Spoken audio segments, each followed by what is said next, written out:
Hey everybody, Scoutcrafty here again. Welcome back to the channel. We have a great show planned for you today. A lot going on. First off, if you don't mind, I'd like to start off with a little bit of a rant. I used to include a rant every once in a while. I haven't done one in a while.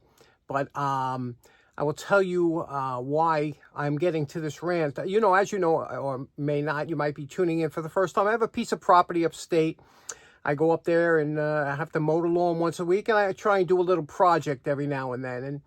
And one of my projects that I did just the other day is I have a group of pine trees that I've always loved. Really, one of my favorite parts of the property. And underneath the canopy of the pine branches was always a nice area. I said, boy, this would be a nice area if any animals or whatever wanted to get in there. And I wanted to make it a little more accessible to them. Let me show you what I'm talking about. Now, I consider my property upstate to be kind of like a sanctuary, and I have deer and I have bear. I have everything on there, and I let them go and let them survive. And in fact, this little guy was born on my property the first couple of years there. Just finished mowing the lawn, and this area here is one of my favorite parts of the property. And I always thought that if a deer or something was going to come in here and have a baby or a bear or something, this would be a great spot for them, wouldn't it? In here. Look how nice it is in here. I mean, this is where I'd want to bed down during the winter if something... Let me zoom out a little bit. What do you think? So I took off a lot of these branches here so they could lay down. And I'm going to take some more off now. What a nice spot in here, right? Okay, I trimmed all the branches that were 5 feet and under. What a nice spot. And now I'm just going to clear these branches and make a little bedding area so that all the deer can have their babies. And all this will grow up around the edge, giving them a nice cover now that the sun can get to it. But let me get rid of all these branches I cut off, you see? And looks good, right? Okay, now we're all finished with the mowing. Let me show you what it looks like here. Now, picture if you were a deer or a bear or a pregnant animal, and you come through here, and all of a sudden you're open into a nice area. And you have, this is all the branches that I cut off all the bottom of the trees so that they don't get poked in the eye or whatever. And over there, that all grows up, but it's an avenue of escape. Now, that's important for animals. Here's another one. There has to be multiple avenues of escape. Plus, they also want to see if anything's coming in the distance. So this is a perfect area for them. Even if I was to go camping and I found an area like this, I would bed down here at night. Beautiful bedding of pine needles. I raked it all out. Over here in the back here, you could see it's a little even more private, like a second room. And again, with the pine needles and of course, the avenues of escape. And you also have the good visibility to see if anything is coming in the distance. But isn't this a beautiful area? What do you think about this? Even if you were going to go camping at night, wouldn't this be a great place to stumble upon and go bed down? Okay, so you see everything went really well. Very good project. And you're probably wondering, so where's the rant? Well, the rant is when I go upstate, I always go to the same gas station that opened up brand new 10 years ago when I just bought the property. I've been going to it ever since. It's a mobile station. It's in Liberty. Actually, Kamisha is the town it's in. And I've been going there, for, like I said, 10 years. And now, my truck, I have an FJ Cruiser, requires premium gas. Now, I know some of you out there are going to say, oh, it's a fallacy. It really isn't. You know, some vehicles are tuned to take premium gas. Some you can use anything, but some are tuned for actually regular gas. So then it doesn't have any any positive effect by using premium. But for my car, it's meant to run on premium gas. I've been always using premium gas in that car since I bought it new. Now, premium gas has always been about 20 cents more a gallon, but I said, so what are you going to do, right? If it runs better, you get better mileage, it adds up.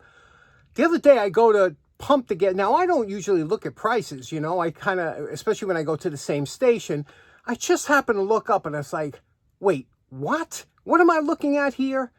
Because, you know, the gas prices have been slow to come down here. They're quick to go up.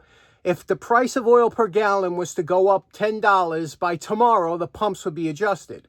But the price of oil go down $10 a barrel, it takes months because they say, oh, we refined it when it was more expensive, and it's a scam, we all know. But I couldn't believe the difference in price between premium and regular at this mobile station. Look at this.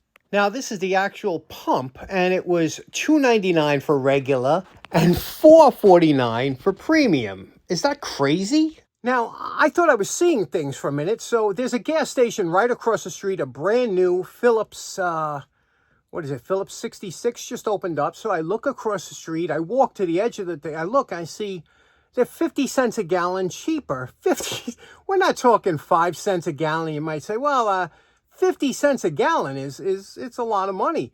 So I went across the street there. But even those, they were a lot more expensive in their premium gas than they are in their regular.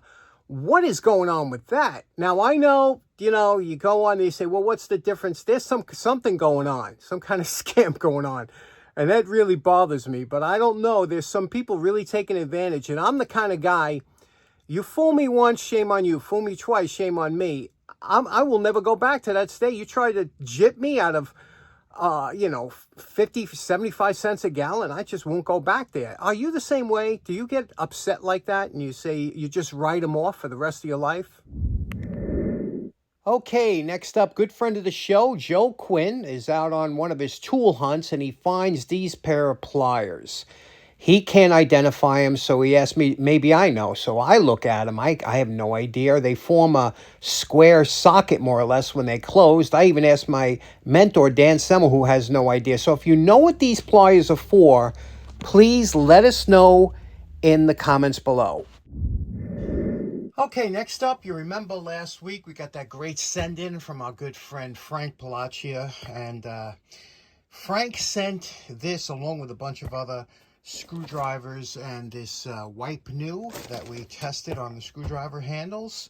But this one here, there's it's a beautiful screwdriver, very kind of odd looking, right? Because it's a Bell System. Now, Bell System made a lot of tools, and I probably have about 6 different Bell System tools. They made great hammers that were very beefy looking.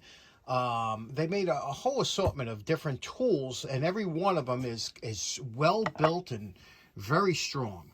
Now, what we're going to do here is we're going to try and clean this up because I won't be using this, but it's just a beautiful addition to the Bell System collection. So what do you say we get on this? Our first step is to run it under the wire brush, and the reason we do that is to see if there's any, sometimes there might be some lettering or something that you want to keep, and also it exposes any of the pitting and whatnot. But you can see here it looks very nice, but we will go over that and do it a little better. But now we're going to take this and you can see here, you can see where it says Bell System there.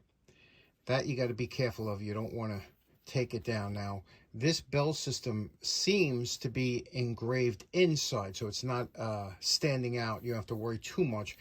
But we're going to go over this with the sanding pads, wet sanding pads. Over here it says something too. Stanley. Yeah, it says Stanley, made in the USA. Can you see that? Very hard. There you go. Very hard to see. But, and then these grooves here. These grooves are hard to get because if you go over with a sanding pad, you tend to take those grooves down. But you want to get this here. You want to get these, the high points always have the notches, and you want to get rid of that.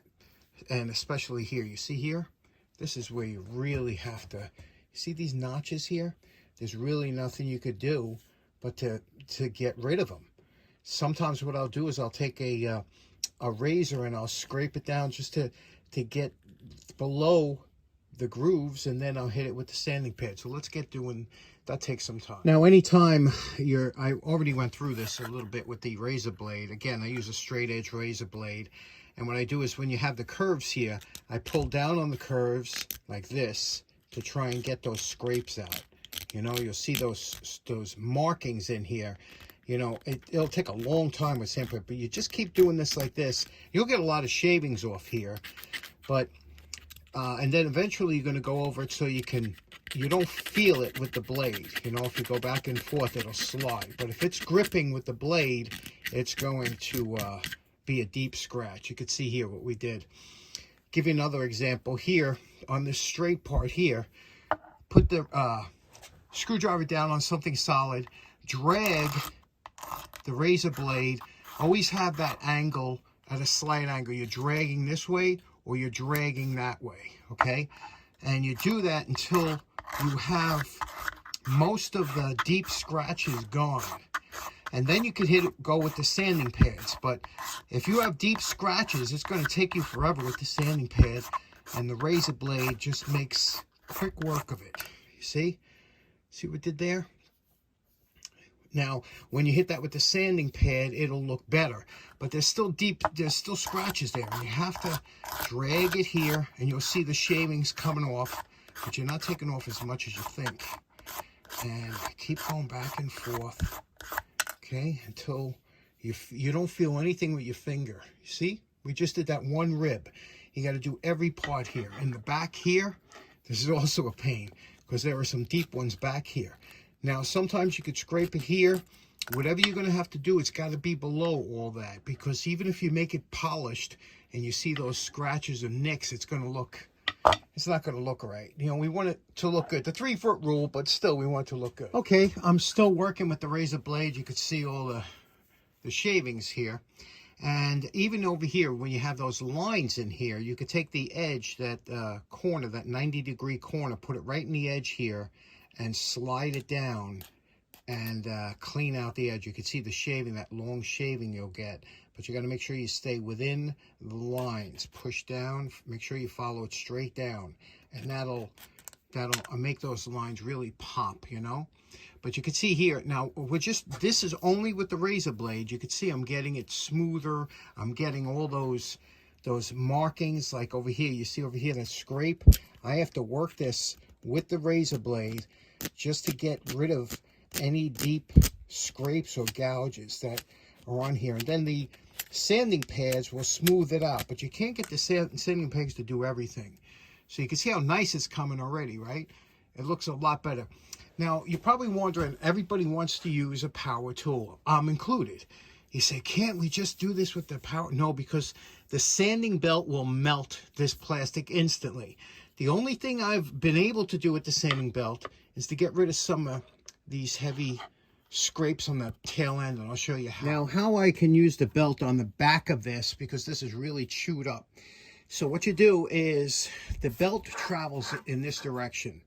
And what you have to do is, when you touch the belt with the plastic, you just rub it up like that. So as the belt's going down, you're going to be doing that. You're going to rub it up just like that. It's going to make a little, but before it can burn and melt the plastic, you're just doing that. And you're going to keep rotating this just until it's never going to be shiny, because it's, you know, dulling. The sanding belt is going to dull it, but it's going to get rid of those marks. So remember, from the bottom up like this, in the middle of the belt where there's a lot of play, and just work it up like that and keep rotating it. And I'll show you what it looks like after we finish. Okay, now the machine is running as I'm doing this, but you can see I'm touching it for a split second and just dragging it up. Okay, look at that. That's with the belt sander. You see now? We got rid of those deep. It doesn't look bad. Now, remember, the wet sanding and then the polishing is going to make that beautiful. But remember what that looked like before. You see, now it's smooth. And we're going to do that to the whole screwdriver. Anywhere you see a little gouge, you're going to have to get rid of that, you know.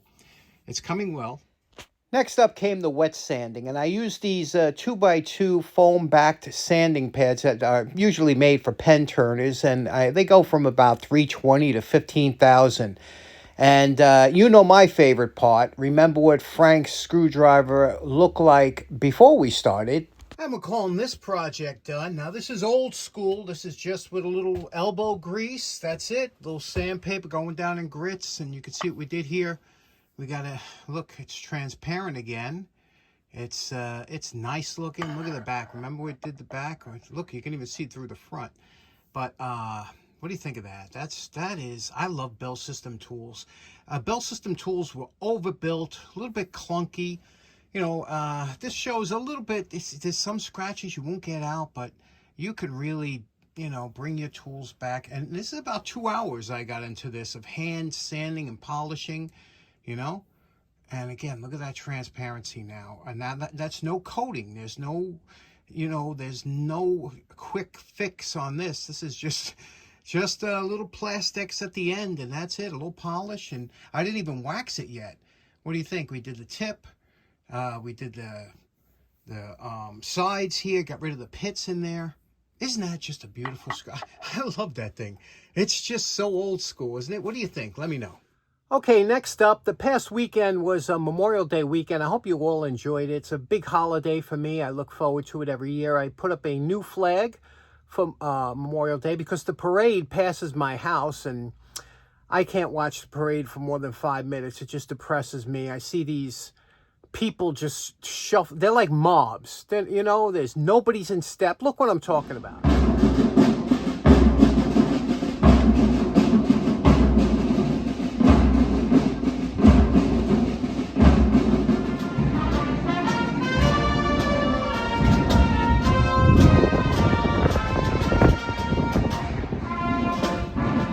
The only highlight of the parade was I saw my buddy Curtis Sliwa, who's going to be running for mayor again, and great guy. So he always waves. He knows me from, God, years he's been passing my house, and I always shout out something great to him.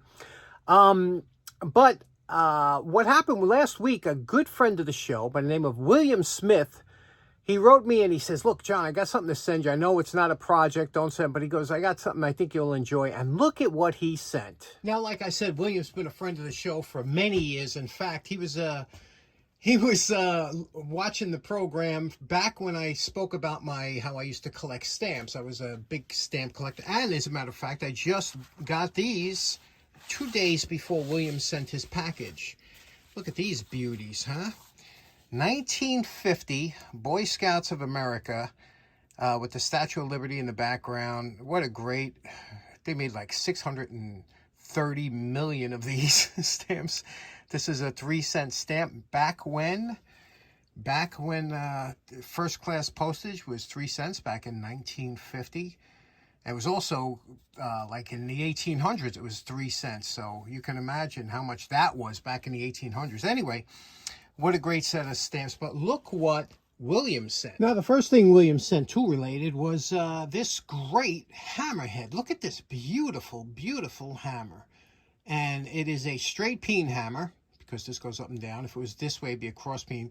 And look at the taper on the head. It's just a beautiful hammerhead. But both him and I was saying it must be an interesting way how this is attached to the handle, because look at the holes here. You got a wide one here, which is tapered, followed by a short one here. So we're gonna have to figure that out. But isn't that just a beautiful hammerhead?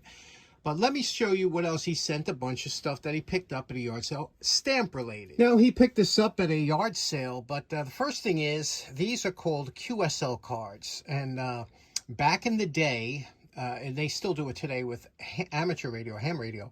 But back in the day when the CB was big, they used to do it with CBs too. And you actually had to have a license at one point to have a CB radio. And it was a great fun. Everybody would have these cards made up, and they would mail them out to each other. And, you know, postcards. And you could see these were all over the country. So if you talked to somebody, you got their call sign, you would send them out, and there were so many nice ones, you know, and a lot of good ones. My favorites were the ones that were hand-drawn, like this one here, hand-drawn by the person, you know, KRP 1500 out of Belmont, New York. Look, the Eskimo, it's so cold. See, he's peeing ice cubes. Look, the penguin with a, I just love these, and I have my own QSL card when I was, but you see here, this, you can tell how old it is, all 23 channels, because I think it was in, what was it, 78 or something, they went to 40 channels, and he monitors channel 11, and Walt and Cindy Simpson out of Montauban, PA, and look at that vehicle. I guess he used to have that vehicle. But another one, homemade. I used to love these. Everybody used to love to get a card and from somebody you spoke to, you know. So very interesting. These were QSL cards. I have a whole bunch of these from back in the day. I just thought they were just such fantastic times. And it was so great to be on the CB back in the day when it was a beautiful place to be. Then the stamp-related stuff he sent, some of this here. These were, you know, they used to call them duck stamps and stuff, or nature stamps. Also, first day envelopes. Now, whenever they issued a stamp, they would also issue an envelope, and you could get it mailed to your house. But you can see 1 1/4 regular postage, and these were, again, these were collectible. And the first day of issues, you would have them mailed to your house, and you could see here, and they would actually stamp it on the first day that it was issued. So there was a few of those in here, which I have some from my address in my home when I had them sent to me. And but here's some more. First day, 1967, and that was the first day of issue.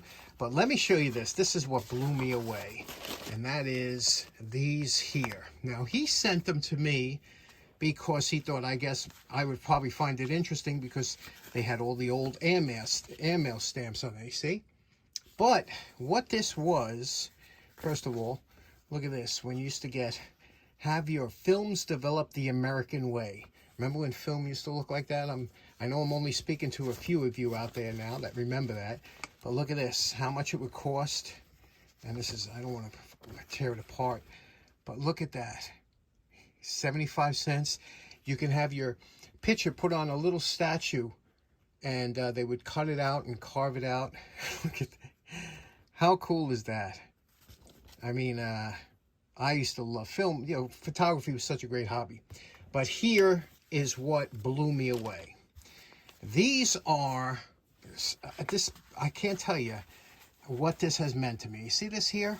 Let me show you what this is. These are all the letters that Herbert Tolbert, PFC Herbert Tolbert, sent home from when he started his service time in World War II, from October 1944 until he was discharged after the war was over in 1945.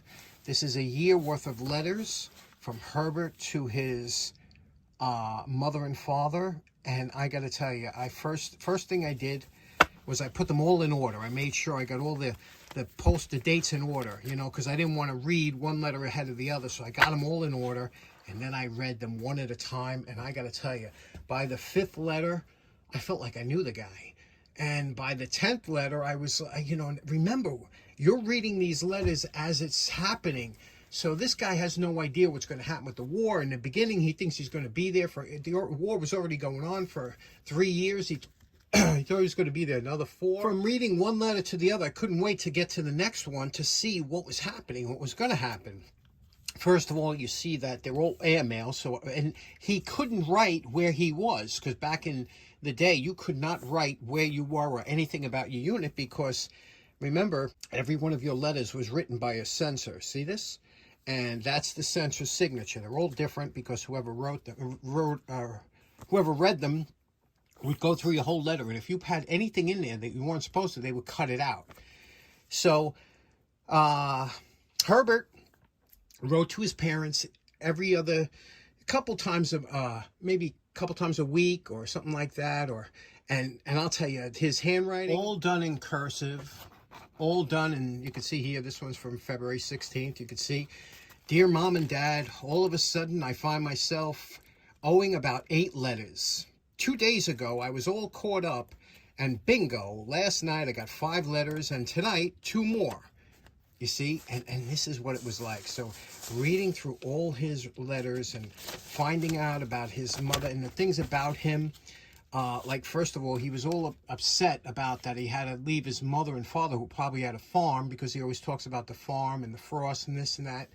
And he was saying about how it was sad that he couldn't be there to help his mother, but they had good neighbors back then. Even the neighbors wrote to him, and he was so thankful of the neighbors that they would help out the family with, I guess, you know, getting some of the crops in or whatever. And it was a bad winter at the time, and he was saying, I remember, he was saying, look, please I know you can't get wood or whatever. Remember, the rations were on. Nobody could get anything during this time.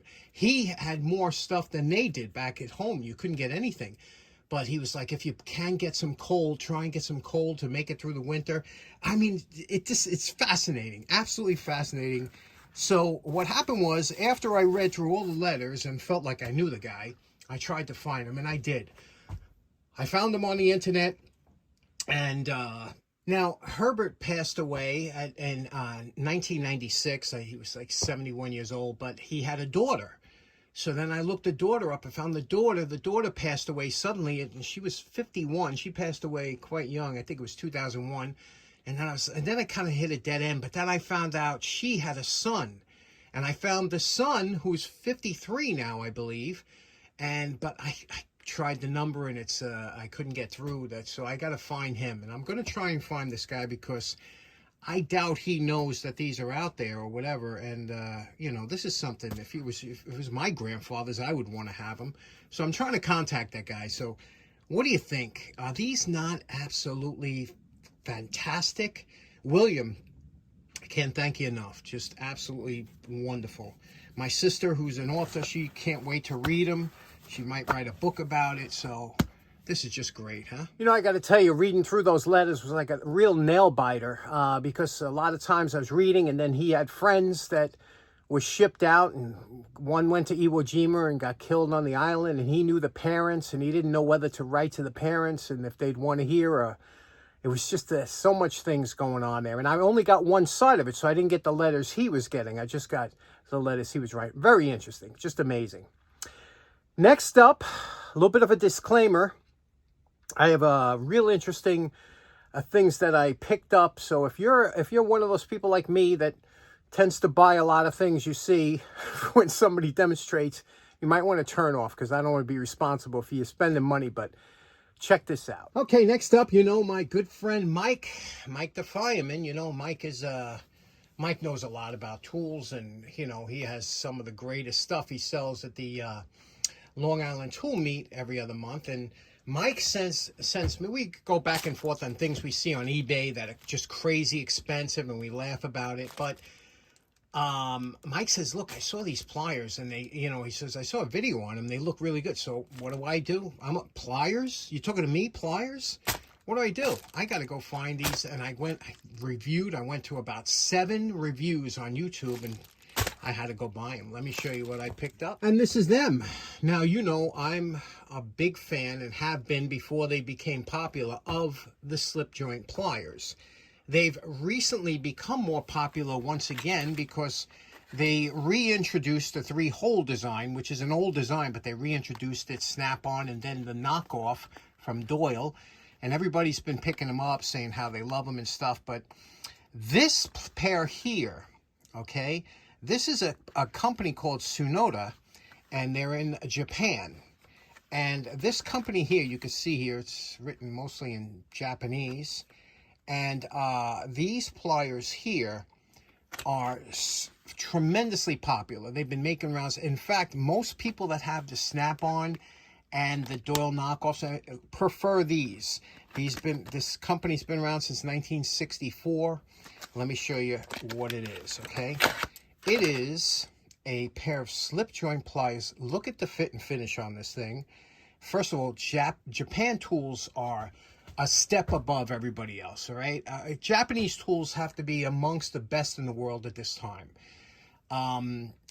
And this is no different from the rest of the quality tools that they produce. And you could see here, it's got kind of an I-beam design here on the handle. It has the knurling on it. I do like handles, bare handles. You know, I'm not one of those people that need a vinyl. I grew up with these, so I'm fine with them. And as you can see, you know, it has the 3 position, the middle, and the wide. So you can get different sizes in there. Again, the fit and finish, the milling on here is really beautiful. And it has an unusual jaw design. I want to talk about that, so you don't have to see all the reviews I did and why this is such a great design. Now, pliers is not the correct tool to use on a nut. However, there are times when you have to grip something, and we all know when you want to grip something like a nut, there are 2 flat sides on a nut, right? And when you want to grip it, you want something to grip as much and hold as much purchase on each side of those flats as you can to turn it. You wouldn't want to grip it on just the corners, you know, you want to grip on the flats. So if you have, let's say like this lineman's pliers, and these are Bell system, and you see what happens here, right? When you grip like that, you're only getting the two bottom corners, you see? It's flat over here, it's flat over here, but when you try it like this, you'll never be able to. So this is useless on a nut. So let's say, okay, let's go to a different style. This one here has the flat, you know, the regular style jaws. If I try and open it up like this, you can see what happens. Once again, I'm only gripping on the bottom corners. It's flat there on the right, flat there on the left, but it's just, so you say, okay, we'll open it up, we'll widen it open. We'll widen it open, that's as wide as it goes. Let's try it again. And once again, we're closer, but flat there, it's still not flat on both sides. Can you see that? I still have some gaps. Well, that's where this jaw design comes in. See, it's curved on each side away. So now here, I'm at the lowest opening. If I try and go here, you can see here it's flat. I got a gap on each side, just like the other ones. But watch what happens when I open it up. Okay, I'm at the second hole here. Now, if I move this up or down a little bit, I can get, there we go, can you see that? I can get a flat right there. I'm pretty much flat on both sides, you see? So just by moving it up and down a little bit, I can adjust it that I get a good purchase in turning. And, okay, now if you notice these pliers, this is a bigger nut. These pliers are much bigger than here, than the Sonota, right? They're quite a bit larger. Now I'm going to go to the widest opening here because we got the bigger nut. I'm going to put it on here and watch what happens. The same thing. We can't get a flat purchase on each side, you see? We're rocking back and forth. We're just gripping the bottom corners. Can you see that? Now, we're going to go to the Sonota, and we're going to open that up to the wide one, and watch what happens. We get a flat purchase on each side. You see that? It's totally flat. It's not, I mean, you could, it gives you a really good grip on there. You're not, this is, so let me tell you a couple of things. Now, if you ever look at the Snap-on or even the copy, the Doyle, you'll notice that there are 3 holes. One hole is up higher than the other. So when you put it in the middle hole like this, the jaws don't line up like they do with this one. So that's a little bit of a difference, and a lot of people prefer this to it. You can see how easy it slips into the jaw, the different holes, you know, how quickly is, again, the fit and finish. And look at that beautiful rivet there. You see that? Look how nice that is. But what machining on here, and the best part is the price. $17, you know. Usually, the other ones are much, much more expensive, maybe double. What do you think? Really nice, right? Well, when I saw this and I ordered it, and then I was watching some other reviews, and I found another pair that I said, wow, I gotta have that. So check out what else I bought. I bought a second pair. Like, I need another pair of, but these are different. Can you see how these are different? First of all, take a look at the packaging. They always do a nice job, right, with their packaging on here. Let's cut this open. Let me show you what's so different about it. Why I had to have it. Okay, I cut this off. Now, look at this. This has an internal spring. I love springed pliers because, you know, otherwise you got to put your finger in there and kind of manipulate it back. But when this is, and this spring is just super smooth, very easy. And again, it's got that, the open, and it springs on the wide too. I don't know how they do it because I don't even see the spring. It's internal. I don't know, but it's just, it works fantastic. It's a spring plier. It's got the nice handles. These handles are very similar to channel lock handles, but in yellow. Just beautiful. Look at the fit and finish again. No sharp corners. Beautiful milling, right? Look at that. Nice rivet over here. Easy and terrific, right? What do you think? So, you know, I'm like I said, I've been big into Japanese tooling. My buddy Kent, Kent is always sending me Japanese production facilities, factories. They're like small factories. These people come in every day and they do their best work. You know, they really take pride in their workmanship. So I picked this. These were like 20 bucks with the spring, and again 17. Just throwing them out there. Mike made me do it, so now I'm sure there's a couple of you that just went online and ordered yourself a set of these. Remember, the model number on these is the PLC 200U. PLC 200U. Can you see that? So make sure you order the right one. And there you go. What do you think? Okay, so in closing, I hope you enjoyed this episode as much as I did making it. This was a great episode. I love this episode. And special thanks to William for those wonderful send-ins that he sent, but those letters, man, they blew me away. Also, special thanks to Mike for the heads up on those pliers. I've been playing with them things since I got them. I love them. And special thanks for you for tuning in. Hope you have a great week. We'll see you again next week. Take care now. Bye-bye.